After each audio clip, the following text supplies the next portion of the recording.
Right, guys, I want to show you, like, there's a lot of detailers that watch us, a lot of DIYers. I've started to remove this piece of PPF. We're PPFing the whole of this Maserati. Now we've got a quick scan so they can see. And we've got some PPF to remove from the sides.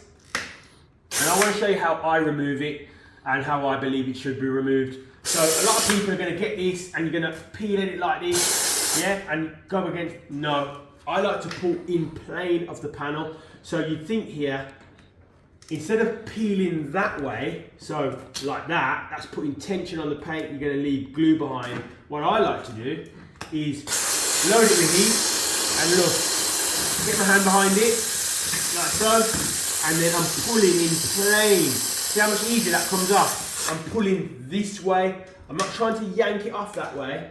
I've got no glue left on the panel. Just take your time. Steamer, I believe, is essential. You can use a heat gun, but I just don't like that dry heat. These, look at this. Putting in plane of the panel. Easy as that. Okay, didn't put loads of effort into that. Now, if I was going against this, I'm telling you, I could pretty much, with this stuff that was on here, which is really thick, really good PPF, you're literally putting way too much tension on the paint and on the panel. So remember that, guys, you detailers and other people, pull in plane of the panel, okay? Peace.